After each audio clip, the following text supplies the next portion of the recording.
Hawati en Tawi, Tem Jafar Kau, Tarpen MOF, Mu F.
Taif, Sem F, Menemenet F Nebet, Hayet Nebet, Henenet Nebet, Jedefuet F.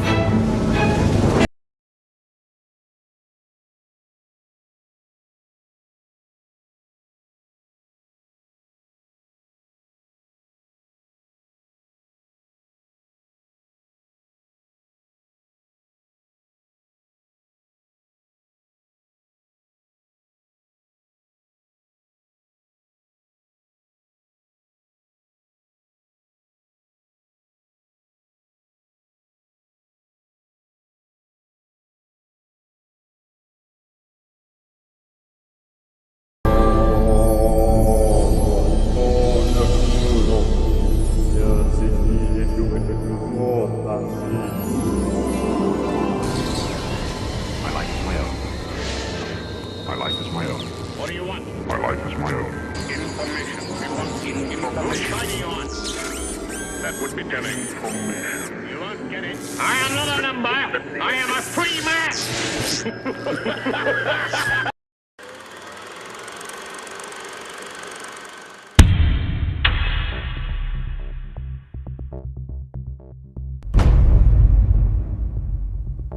There are creatures living in outer space.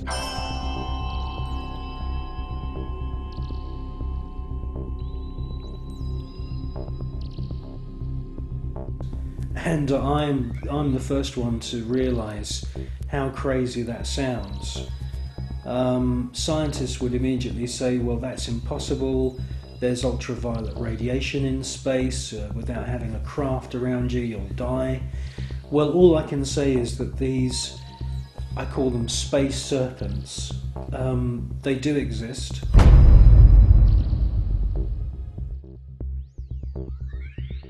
They've been filmed by Story Musgrave, who's a senior space shuttle commander. He's been with NASA for 30 years.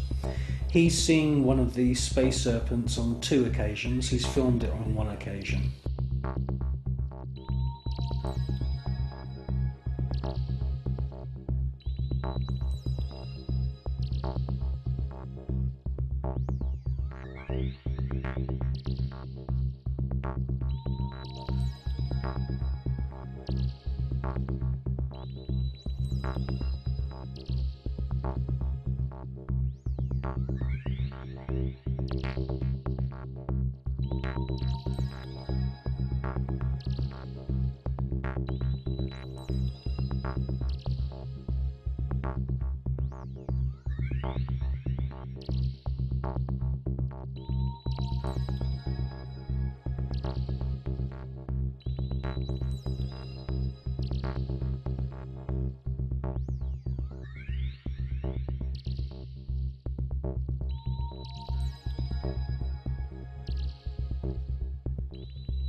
They've also been filmed from the ground, flying around in the upper atmosphere. Now, quite frankly, we don't know anything about the life cycle of these creatures, but they do fit in with the descriptions of other kinds of critters, other strange looking creatures that astronauts from the very early days of NASA have reported. I suspect that they use some form of photosynthesis, and I suspect that they hydrate themselves by flying in the upper atmosphere of planets.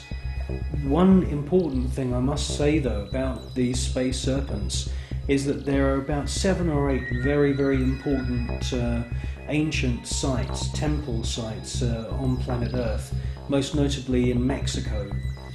And these temples are dedicated to the memory of flying serpents. And this is what we see in this footage, is flying serpents. There also seems to be a very interesting relationship between the flying serpent and these small luminous spheres.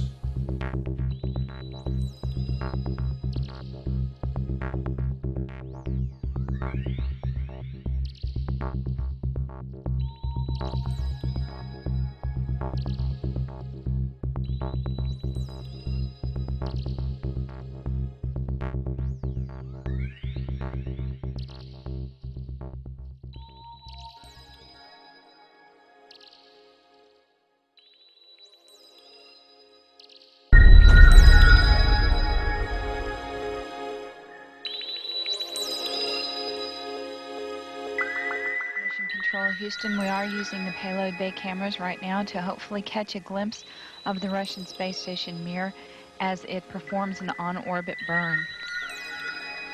Though it will be difficult to pick Mir out from the stars as they pass behind us, the payload bay cameras are positioned such that they're looking straight back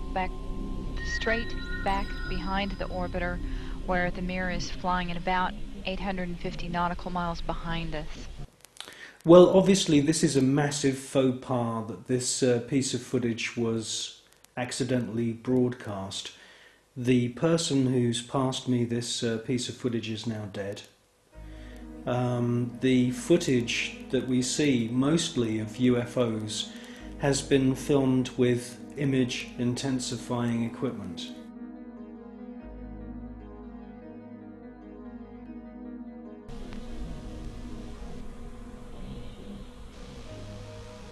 No joy from here, sorry. Hope it was a good one, though, for our friends. Thank you, sir. We could not see it here either. We'll wait 2 or 3 more minutes till sunrise, and then at that time give you a go for KU stow. We're at a mission lapse time of 7 days, 13 hours, and 17 minutes. This is Mission Control Houston.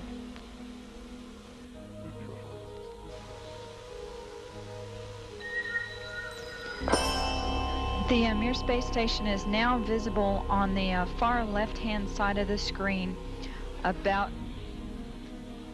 an inch from the bottom of this particular picture.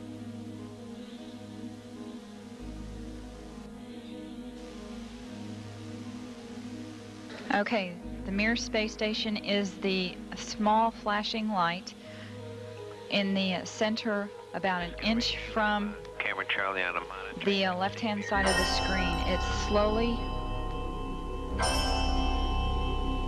Tally ho on the camera. It is slowly moving closer to the left-hand side and is has a very light flashing to it. We think on the middle of the screen, way to the left-hand side.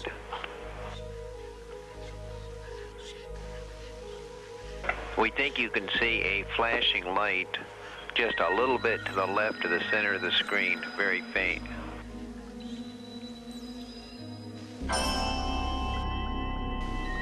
Yeah, we do see something flashing visually, but we're not sure that might be...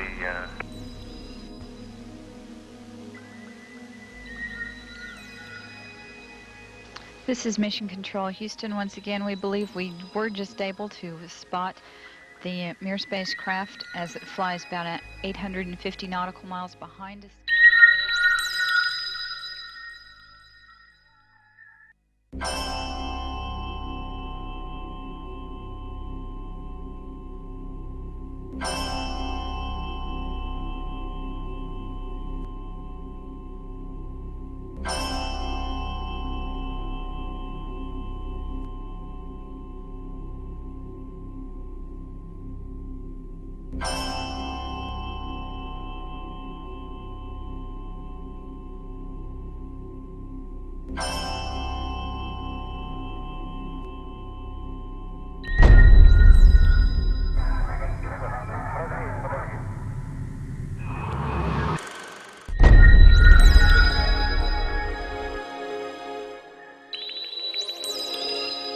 Yes, STS-80 was a very, very strange space shuttle mission. What we see is a lot of activity. It can't all be put down to natural phenomena. James Oberg at NASA and all the other pundits at NASA would love you to believe that these are all ice crystals and space junk and debris. Quite frankly, if there was that amount of debris, that sheer number of shooting stars flying around in close proximity to the space shuttle and the Mir space station, it would be not safe to put craft up into space. A piece of rock just a few millimeters across, travelling in the opposite direction of the space shuttle, would rip through the entire structure of the space shuttle and cause a fatal accident.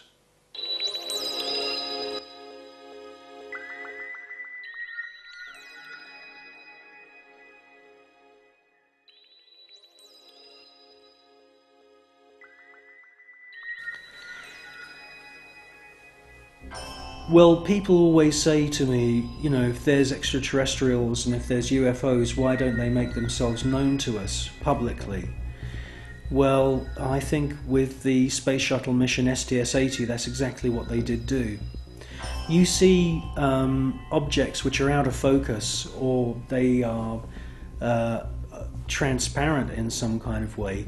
And the first one comes from behind the space shuttle, comes into the field of view, and they make their way to the upper atmosphere. That's at least what it looks like.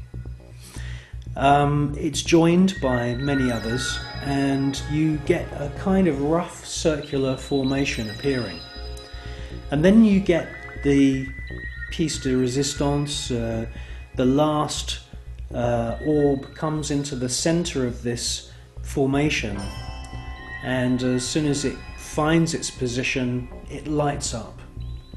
And then you can see a sort of dance of lights around this formation.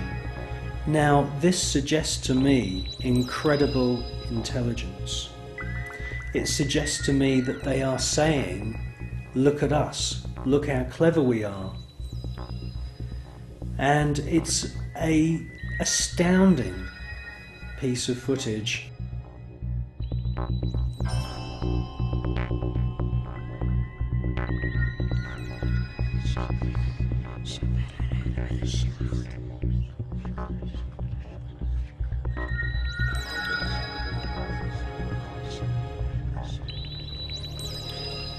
These extraterrestrial craft are attracted to thunderstorms, and many times we see lightning on the surface of the planet or in the atmosphere of planet Earth. And as soon as these electric storms start, the UFOs swarm into the area. It's almost as if they're harvesting the electromagnetic energy within the atmosphere.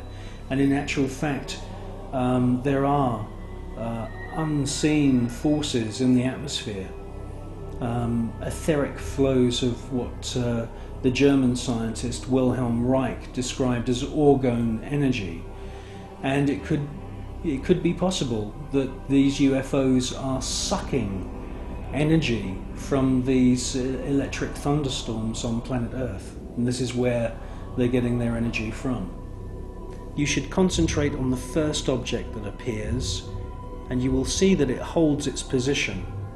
Many TV stations have actually broadcast this STS-80 footage, but they only show you the few seconds of the large glowing orb coming from the lower atmosphere.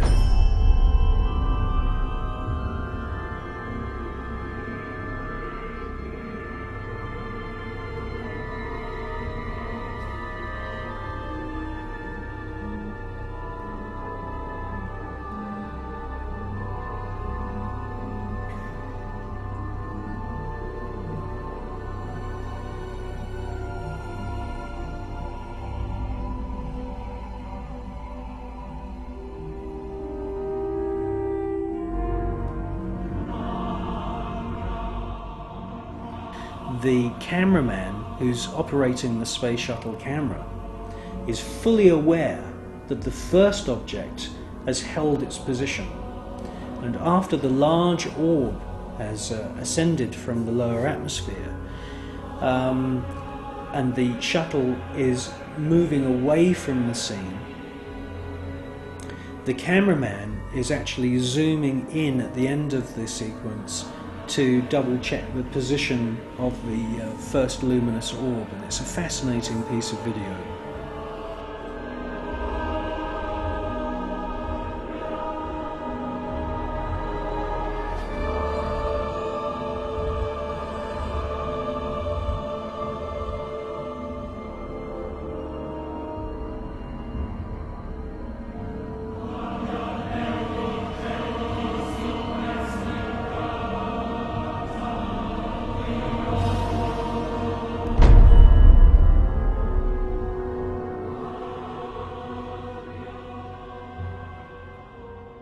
A few years ago there was an astounding book published. It's called The Day After Roswell, and it's written by a gentleman called Philip Corso, who's now dead. He had a military career that lasted more than 20 years, and during that time he served at the White House, and then he was a senior official at the Pentagon. And in this book, which is an astounding book, he clearly says that there is a war going on in space.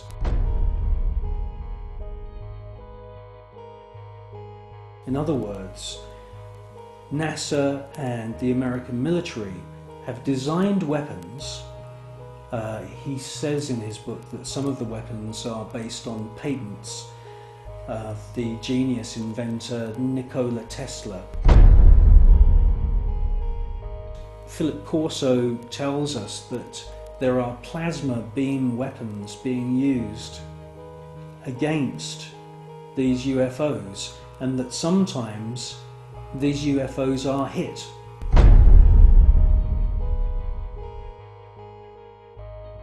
A special team then travel out to wherever it is in the world and collect the wreckage. Now, from the wreckage they back engineer any useful technology. In his book he clearly states that microchips, semiconductors, fiber optics, lasers, many other new metal alloys have all been back engineered from wreckage which they've collected from UFOs which have been shot down by the American government.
I believe that what we're seeing with the footage from Space Shuttle mission STS-48, that we are seeing several intelligently controlled extraterrestrial craft. And yes, I do believe that the flashes are the firing of some very, very top secret weapon which is able to produce an electronic or electromagnetic plasma kind of death ray that is being used against these UFOs. I do believe that that is exactly what we're seeing.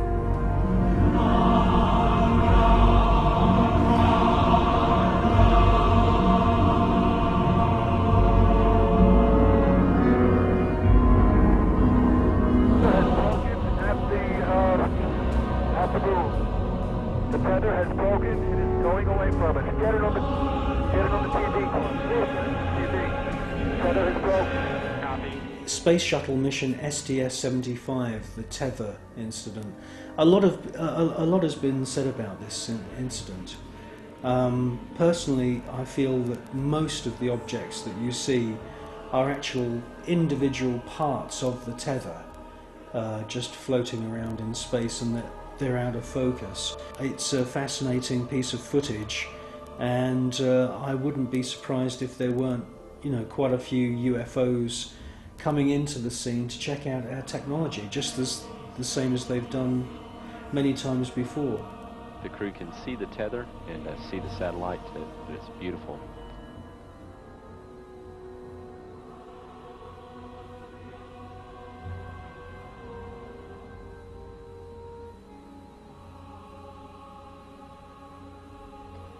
This view showing the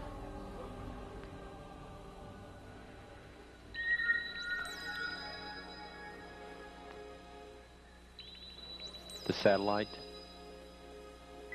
Again, just moving into sunrise. 81 nautical miles now from Columbia.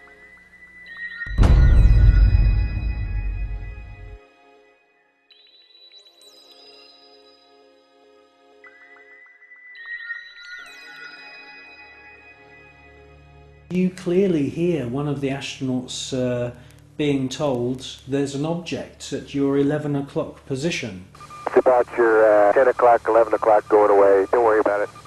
And the other astronaut, who's obviously in the know, says don't worry about it. Out there. I'm not sure what you're talking about. I suspect that the senior astronauts, the astronauts who have been up more than just once, are fully aware that there is a very large number of unexplainable objects flying around. Never mind.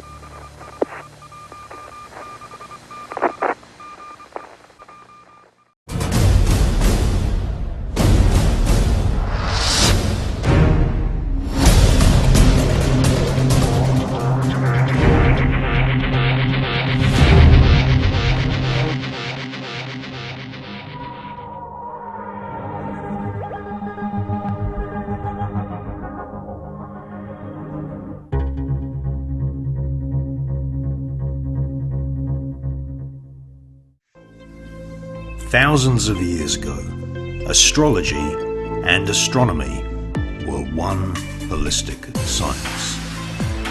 The International School of Esoteric Sciences is the only college offering university-grade lectures which bring astronomy and astrology back in harmony.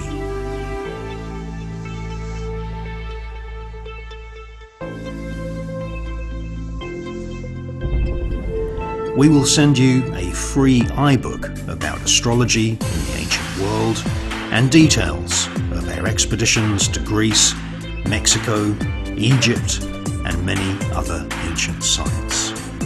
If you want to learn astrology, if you want to learn astronomy, learn from the best. IsisCollege.com